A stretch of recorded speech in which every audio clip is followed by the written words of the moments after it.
جلسہ استراحت جو ہوتا ہے اس کے درمیان میں کوئی چیز پڑھنی تو نہیں ہوتی، کوئی کلمہ کلام؟ بہت اچھا سوال ہے۔ نہیں، آپ دو سجدوں کے درمیان جو بیٹھتے ہیں اس کی بات کر رہے ہیں۔ اب وہ دو سجدوں کے درمیان، دو سجدوں کے درمیان جو نا وہ صرف جلسہ ہے بھائی امین شاہ۔ یہ دو رکعتوں کے درمیان بھی جو جلسہ استراحت ہوتا ہے، نہیں سن لیں دو بات، رکعتوں کے درمیان تو تشہد ہوگا۔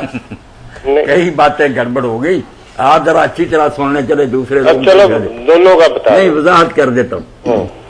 ایک تو ہر رکعت میں جو ہم ایک سجدہ کر کے تھوڑا سا بیٹھتے ہیں پھر دوسرے سجدے کو جاتے ہیں، جی اس کو صرف جلسہ کہتے ہیں۔ یہ جلسہ ہے۔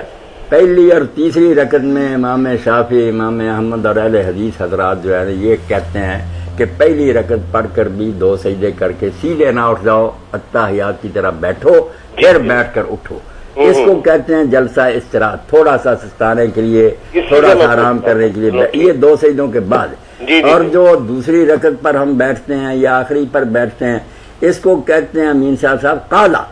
پہلا قاعدہ اولا ہے، پہلا قاعدہ جیسے ذوالقعدہ یہ ہے نا مہینہ ایسا، اور آخری جو ہے وہ قاعدہ ہے ثانیہ یا قاعدہ اخرى۔ تو یہ تین نام ہوگا جلسہ، دو سجدوں کے درمیان بیٹھنا، دو سجدوں کے بعد تھوڑا سا پہلی اور تیسری رکعت میں بیٹھ کر اٹھنا جیسے اہل حدیث حضرات اور شافعی حنبلی کر، یہ ہو گیا جلسہ استراحت۔ اور جو اتحیات بیٹھتے ہیں وہ قاعدہ، پہلا قاعدہ اولا پہلا بیٹھنا، دوسرا قاعدہ ہے ثانی دوسرا۔ جی اب کیا پوچھتے ہیں کہ درمیان میں جو بیٹھتے ہیں دونوں سجدوں کے اس میں رب اغفر لی پڑھنا جی۔ اس کو امام احمد ابن حنبل تو واجب کہتے ہیں کہ اگر نہ پڑھا تو اس نے تو بڑا جرم کیا، اسی لیے مولانا احمد رضا خان بریلوی رحمۃ اللہ علیہ بھی کہتے ہیں کہ حنفی کو چاہیے کہ اختلاف سے نکلنے کے لیے ہمارے مسلک میں کوئی منع آیا اس لیے اتنا ضرور کہہ لے تاکہ امام محمد کے مسلک پر بھی ہماری نماز درست ہو جائے۔ اور عطائے نبویہ جو فتاوی ان کا اس میں انہوں نے فاضل بریلوی رحمۃ اللہ علیہ لکھا کہ حنفی بھی اتنا ضرور کر لے ورنہ پتہ نہیں احمد بن حنبل کی بات ہی صحیح نکلائی تو کیا بنے گا نماز کا۔ سارے لوگ درمیان میں بیٹھ کر رب اغفر لی اتنا تو دو بار کہہ لینا۔ ٹھیک۔ وہ جو بعض لوگ اس کو لمبا کر کے وہ لمبا اللہ اغفر لی نہیں وہ بھی آتا مگر وہ اتنا ثابت نہیں۔ یہ تو حضرت حذیفہ رضی اللہ عنہ فرماتے ہیں نا کہ میں حضور کے ساتھ تہجد پڑھ رہا تھا اور نبی علیہ السلام کے درمیان میں بیٹھتے تھے، میں ساتھ کھڑا ہو گیا، بڑی لمبی آپ نے پڑھی ہے حتیٰ کہ میں چاہتا تھا کہ چھوڑ کر بھاگ جاؤں مگر میں نے پھر کہا یہ بھی بے ادبی ہے۔ آپ نے سورہ بقرہ، آل عمران، مائدہ، نساء ساری ایک ہی رکعت میں 6-7 پارے کھڑے۔ اب اللہ کے رسول کی بات کا کون مقابلہ کر سکتا؟ پاؤں سوج جاتے۔ اما عائشہ رضی اللہ عنہا فرماتی ہے اللہ کے رسول آپ تو بخشے ہیں، فرماتے افلا اکون عبدا شکورا، اگر رب کے انعام مجھ پر زیادہ میں اس کا شکر گزار بندہ نہ بن۔ اچھا مولانا یہ ایک ہی دفعہ پڑھنا ہے یا زیادہ دفعہ پڑھنا ہے؟ کون سا رب اغفر لی جو آپ نے فرمایا؟ رب اغفر لی 2 مرتبہ کا، زیادہ بھی اگر پڑھے وہ آپ نے تو پڑھا سورۃ بقرہ کے برابر، جتنی دیر میں سورۃ بقرہ پڑھے اتنی دیر بیٹھے پڑھتے رہے۔ مولانا صاحب دو رکعتوں کے درمیان ایک رکعت پڑھ لی اور اس کے بعد بیٹھ گئے اتحیات کی طرح جلسہ استراحت جس کا میں نے پوچھا ہے، اس کے دوران کیا پڑھنا چاہیے؟ نہیں اس میں کچھ نہیں پڑھنا چاہیے، وہ ذرا بیٹھنا اچھا وہ تو اتنا لمبا ہی نہیں نا، 2 سجدے کر کے بیٹھے اور بیٹھتے ہی اٹھ کھڑے ہوئے۔ ایک اور آخری بات میں پوچھنے والا ہوں کہ وہ وہاں جو ہے نا اٹھتے وقت وہ شیعہ حضرات اپنی کتابوں میں لکھتے ہیں، حضرت علی رضی اللہ عنہ سے روایت کرتے ہیں، ہماری کتابوں میں بہقی میں، مگر ہم کہہ دیتے ہیں اس میں حارث راوی ہے، وہ کہتے ہیں حارث سے سارا علم بھی سیکھتے اور تمہارے سارے امام کہتے ہیں کہ وراثت کا علم ہم سیکھ ہی نہیں سکتے تھے اگر حارث نہ ہوتا، مگر شیعہ ہونے کی وجہ سے وہ کذاب ہو جاتا۔ اس نے کہا کہ حضرت علی رضی اللہ عنہ نے فرمایا، اور یہ بات میرے دل کو بہت لگتی ہے، کوئی مانے نہ مانے میں مجبور نہیں کرتا، کہ جب جلسہ استراحت کرے نا تھوڑا سا بیٹھے پہلی رکعت میں بھی اور تیسری میں تو اٹھتے وقت پھر وہ ہاتھ زمین پر رکھے سہارا لے کر، اور یہ بحول اللہ و قوت سے یقوم وقت، اے اللہ تیری طاقت اور تیرے زور سے ہی میں بیٹھتا ہوں اور تیرے سارے سے اٹھتا ہوں، بحول اللہ ہے و قوت سے یقوم وقت۔ بہت مناسب دعا ہے، کرے نہ بھی ملے حدیث میں تو تب بھی کوئی بات نہیں۔ نماز میں صحابہ کرام اور تابعین نے اپنی طرف سے بہت دعائیں کی ہیں جس سے پتہ چلتا کہ یہاں کھلی چھوٹ ہے کہ لوگ جو چیز چاہیں اپنے رب سے مانگ لیں، جکڑے ہوئے نہیں۔ کئی دعائیں ایسی کی جو حضور نے بالکل نہیں بتائی تھی، مجھے اجازت دی تھی کہ اللہ سے مانگنے کے لیے نماز پڑھتے ہو، کون سی بندش؟ بحول اللہ و قوت ہی اقوم و اقعد۔ جزاکم اللہ۔ یہ جلسہ استراحت کے بارے میں کچھ وضاحت فرما دیں۔ جی کیا ہے اس کے بارے میں؟ جی کیا حیثیت ہے اس کی؟ حیثیت تو مستحب کی ہے، جو کرتے ہیں وہ بھی یہ تو نہیں کہتے کہ یہ فرض واجب اگر کوئی نہ کرے تو نماز نہیں، ایسا تو کسی نے نہیں کہا. ہاں اچھا کہتے ہیں کہ کرنا چاہیے. نہیں رسول اللہ صلی اللہ علیہ وسلم سے یہ کیسا ہے؟ رسول کریم علیہ السلام سے تو ظاہر ہے کہ آپ نے تو کیا. ٹھیک ہے، تو پھر یہ صحابہ کرام کیوں ہے کہ وہ نہیں کرتے؟ کہتے ہیں کہ ہم آپ کے پاس 20 دن ٹھہرے ہیں، جس کے بعد آپ نے کہا کہ وطن کو چلے جاؤ، سلو کما رہا ہے تم انہیں سلی، اسی طرح نماز پڑھا کرو جس طرح مجھے دیکھا. تو اس وقت وہ کہتے ہیں کہ ہم نے یہی دیکھا تھا کہ آپ پہلی رکعت میں بھی اور تیسری میں بھی 2 سجدے کر کے بیٹھ جاتے تھے اور پھر اٹھتے تھے جلسہ استراحت. اب علامہ سندھی کہتے ہیں کہ ہمارے حنفی حضرات عجیب کم کرتے ہیں کہ یہاں تو کہتے ہیں کہ آپ بڑھاپے کی وجہ سے ایسا کرتے تھے، اٹھ نہیں سکتے تھے اس لیے آپ بیٹھ جاتے تھے، سہارا لے کر اٹھتے، یہاں بڑھاپا کہتے ہیں. اور جب اس میں آتا کہ حضور اس میں رفع دین کرتے تھے تو کہتے ہیں یہ پہلے ہوتا تھا ختم. کہتے ہیں وہی یار دین میں آخری زمانہ ہے، ایک ہی حدیث ہے، اگر یہ بڑھاپے میں ہے جلسہ استراحت تو رفع دین بھی پھر بڑھاپے میں تھا آخری دنوں میں، پھر ایک بات پر ہو. اور اگر یہ کہتے ہو کہ نہیں یہ جو ہے نا سنت، یا مانو اس کو کہ بڑھاپا نہیں، جیسے رفع دین چل رہا تھا ایک پوزیشن لینی پڑے گی. ایسا نہیں ہوگا کہ رفع دین کے لیے کہہ دو یہ پہلے تھا یہاں بڑھاپا بڑھا لو. تو ہے تو سنت، مگر چونکہ صحابہ کرام کے بارے میں بھی پتہ چلتا ہے کہ وہ سیدھے بھی کھڑے ہو جاتے تھے، یہ بات بھی چھپائی نہیں جا سکتی. بالکل ابن مسعود رضی اللہ عنہ بہت سے صحابہ کے بارے میں آتا ہے کہ وہ سیدھے چلے جاتے. جی وہ عبداللہ بن زبیر، ابو سعید خدری، اور اس سے پتہ چلا نا کہ یہ فرض واجب نہیں، یہ نہیں کہنا چاہیے کہ ہے ہی کچھ نہیں، کیونکہ سنت یا مستحب ترک بھی ہو سکتا، اگر کوئی چھوڑ دے تو کوئی بات نہیں. مولانا صاحب یہ پھر کیسے مطلب ہوتا ہے کہ ہم رسول اللہ صلی اللہ علیہ وسلم سے یہ ٹھوس ثبوت کے ساتھ مل رہی ہو چیز، تو صحابہ کرام میں مطلب یہ نہیں. جو لوگ میرے بھائی یہ کرتے ہیں نا، میں تو جب سے یہاں بیٹھا ہوں یہی بتا رہا ہوں کہ یہ نہ کیا کریں کہ صحابہ کرام اور رسول اللہ کو آپس میں 2 پارٹیاں بنا کر ٹکرائیں. یہ کوئی علم نہیں کہ ہم حضور کی لیں گے صحابہ کرام، نہیں، ملا کر نتیجہ نکالیں کہ حضور کے کرنے سے پتہ چلا کہ یہ مستحب ہے، کیا جائے تو بہت اچھا. صحابہ کے نہ کرنے سے پتہ چل گیا کہ ضروری نہیں ہے، مسئلہ حل ہو گیا کہ اگر نہ بھی کرے اٹھ جائے کوئی نماز ٹھیک ہے. کیا اس میں الجھ رہا ہے؟ صحابہ کرام کو بھی بنانا کہ انہوں نے گمراہیاں اختیار کی ہے یا غلط کام کیا، یہ بے وقوفی کی بات. ان کی بات کو بھی قائم رکھو کہ چونکہ صرف ایک مستحب کا معاملہ تھا چھوڑ بھی گیا تب کی. آپ دیکھیں کہ پہلی مرتبہ جو رفع دین کیا جاتا ہے تکبیر تحریمہ کے، اس کو سب مانتے ہیں، مگر امام ابو حنیفہ اور امام مالک کہتے ہیں کہ اگر عادت نہ بنائے کبھی کبھی اس کو بھی چھوڑ دے، نہ اٹھائے پہلے بھی ہاتھ، تو نماز اس کی درست ہے. فقہ کی کتابیں اٹھائیں. اب وہ کہتے ہیں یہ سنت جس کو سارے مانتے ہیں کہ شروع میں اٹھے، وہ کہتے ہیں یہ بھی نہ کبھی کرے، پھر کیا سنت ہی ہے نا. اب یہ میں نے آپ کو بات بتا دی کہ مالک اور ابو حنیفہ دونوں کہتے ہیں کہ اگر کبھی کبھی چھوڑ دیا کرے، شروع میں بھی ہاتھ نہ اٹھائے، صرف اللہ اکبر کہے باندھ رہے، تو سنتیں چھوڑی جا سکتی ہیں. سنت کہتے ہیں اس لیے کہ کیا جائے تو ثواب ہے، نہ کیا جائے تو بربادی نہیں ہوتی. فرض واجب ایسی چیز ہوتی ہے کہ وہ رہ جائے تو پھر عبادت نہیں ہوتی. یہ فرق مراتب کا سمجھنا چاہیے. صحابہ کو اور رسول اللہ کو ایک دوسرے کے مقابلہ میں لانا یہ علم نہیں، گمراہی ہے. کہہ دیں گے صحابہ غلط کرتے رہے، کیا فائدہ؟ یہ کہو کہ وہ بھی ٹھیک کرتے تھے، حضور کی بات بھی ثابت ہے، معلوم ہوا یہ عمل فرض واجب نہیں مستحب ہے، کر لیا جائے تو اچھا.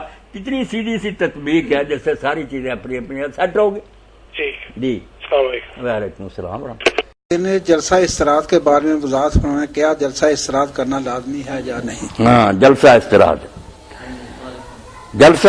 انہوں نے میرے بھائی کئی ساتھیوں نہیں نہ پتا، انہوں کا نہیں یہ طریقہ کہ پہلی رکعت پڑھ کے یا تیسری پڑھ کے اٹھتے نہیں سیدھا، بلکہ اتحیات بہ جاندے تے پھر ہاتھاں دے پار پا کے اٹھتے، تھوڑا جہا ساہ لے لیندے نا، اینوں جلسہ استراحت. جلسہ بیٹھن آندے ہے، استراحت آرام کے. امام شافعی کر دے، احمد بھی کر دے، حدیث لوگ بھی کر دے، یہ ٹھیک ہے، مگر یہ لازم نہیں، واجب کوئی نہیں. بہت صحابہ کرام سیدھا ہی سجدیاں تو اٹھ جاندے، اس تو واجب نہیں کہنا. نماز انہاں دی بھی بالکل ٹھیک ہے، جڑے نہیں بیندے انج بہ لوے تے اچھا.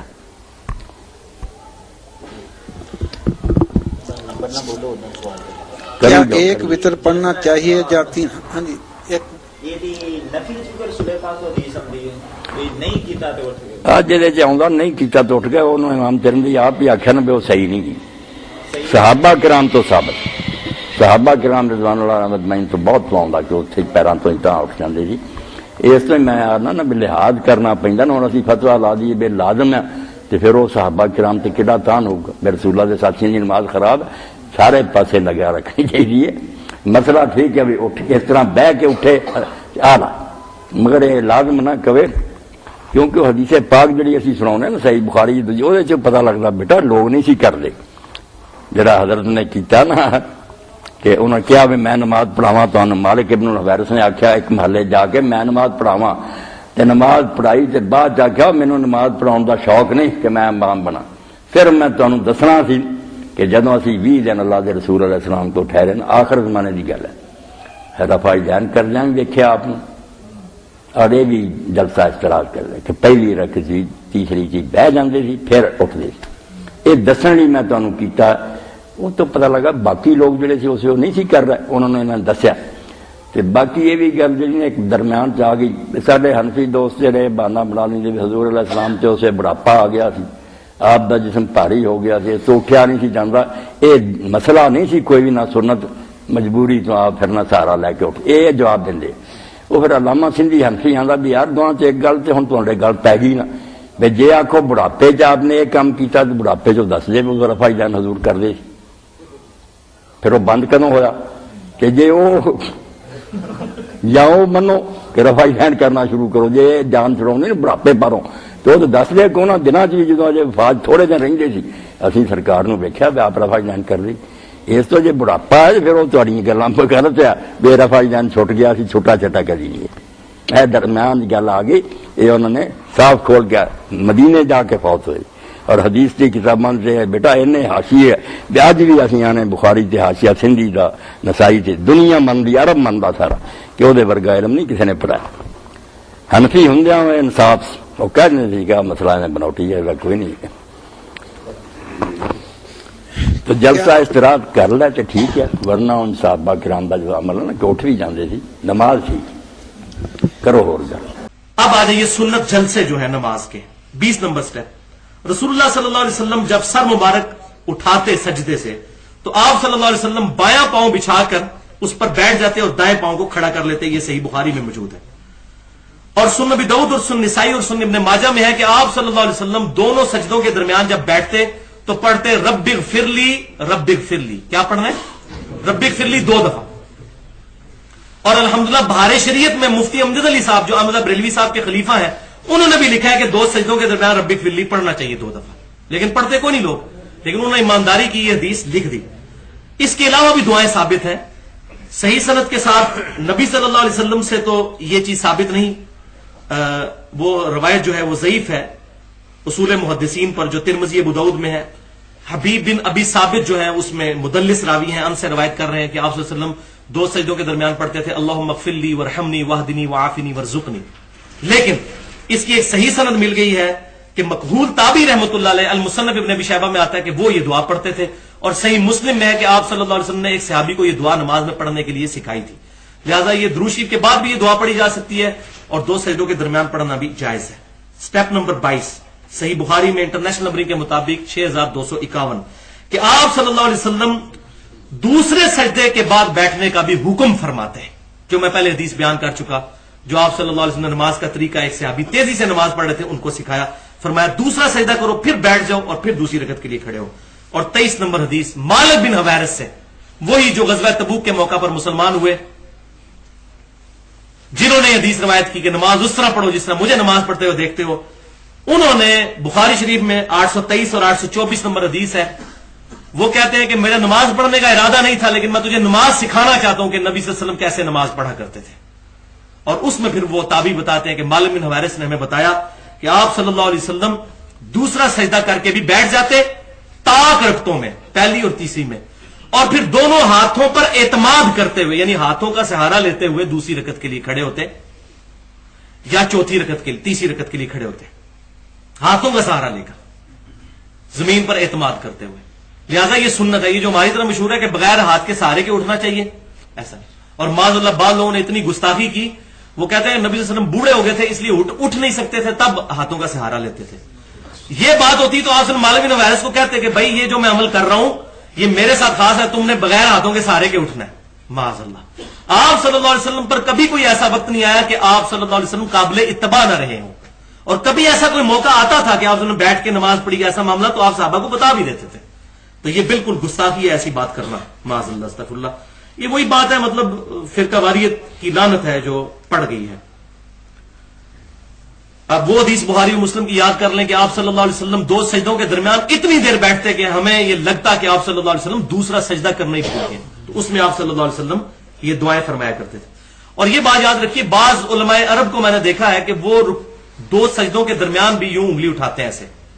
تو یہ جو حدیث ہے اس میں بھی سفیان ثوری مدلس ہیں اور ان سے روایت کر رہے ہیں, لہذا صرف تشہد میں انگلی اٹھانے کا جواز ہے, 2 سجدوں کے درمیان ہاتھ رکھ کے یوں انگلی اٹھانے کا جواز کوئی موجود. سجدے سے اٹھتے وقت چاہے آپ 2 سجدوں کے بعد اٹھیں یا تشہد کے بعد اٹھیں, قیام میں جانے کے لیے جب بھی آپ اٹھیں گے, تو اس کے حوالے سے وہ کریٹیکل حدیث ہے جو میں اکثر علماء عرب کے رد میں پیش کرتا ہوں. سارے علماء نہیں, جو لوگ جلسہ استراحت چھوڑ چکے ہیں, اس میں امام کعبہ بھی شامل ہے, انہوں نے ایک بہت بڑی سنت چھوڑ دی, اور ایسی سنت جس کا حکم فرمایا ہے صحیح بخاری میں انٹرنیشنل نمبر کے مطابق 6251 نمبر. لیکن الحمدللہ پھر میں مبارکباد پیش کروں گا پاکستان کے اہل حدیث کو اور انڈیا کے اہل حدیث کو. شکر ہے انہوں نے سعودی عرب کی اس تقریر میں وہ سنت چھوڑی نہیں ہے. یہ لوگ اسٹرکٹلی اس سنت کے اوپر الحمدللہ عمل کرتے ہیں. ہمارے جماعت المسلمین والے بھائی بھی مبارکباد کے مستحق ہیں کہ وہ بھی اس سنت کے اوپر عمل کرتے ہیں کہ جلسہ استراحت وہ کرتے ہیں. تشہد کے بعد تو اٹھنا ہی ہے, ظاہر ہے کہ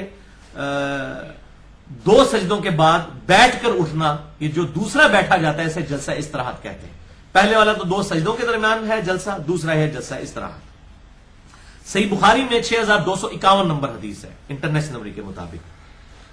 اور اسی حدیث کے تحت میں یہ بھی کہتا ہوں کہ یہ نماز کی بریکیں ہیں 2, یاد رکھیں, ایک جلسہ استراحت اور دوسرا رفع الیدین. آپ بغیر رفع الیدین کے نماز پڑھیں, بڑی تیزی سے پڑھی جاتی ہے, لیکن جب آپ نے رفع الیدین کرنا ہے, صحیح والا رفع الیدین جسے کہتے ہیں نا سنت کے مطابق سکون کے ساتھ, جس طرح ہمارے جماعت المسلمین والے کرتے ہیں, یا یہ 2014-15 ماڈل جو اہل حدیث ہیں, وہ پرانے ماڈل نہیں, وہ تو ایسے کرتے ہیں. یہ سعودی عرب کے مولوی تو ایسے کر کے رفع الیدین کرتے ہیں نا, جو یہ سنت کے مطابق رفع الیدین ہے جس میں سکون ہے الحمدللہ, اللہ کے سامنے ہینڈز اپ کرنا. تو یہ والا جو رفع الیدین اور جلسہ استراحت, یعنی کہ آپ دوسری رکعت میں, پہلی رکعت میں اور تیسری رکعت میں بیٹھ کے پھر کھڑے ہوں, یہ نماز کی سپیڈ کو توڑ دیتا ہے, یہ نماز کی بریکیں ہیں. تو صحیح بخاری 6251 نمبر حدیث کہ ایک صحابی نے بڑی تیزی سے نماز پڑھی رضی اللہ تعالیٰ عنہ, آپ صلی اللہ علیہ وسلم کے پاس آئے, سلام عرض کیا, آپ نے جواب دیا وعلیکم السلام. آپ صلی اللہ علیہ وسلم نے اسے فرمایا کہ تو نماز دوبارہ پڑھ, تو نے نماز پڑھی نہیں ہے, اتنی تیز نماز. 3 دفعہ اسی طرح ہوا. چوتھی دفعہ آپ صلی اللہ علیہ وسلم کو اس نے کہا یا رسول اللہ مجھے نماز کا طریقہ سکھا دے.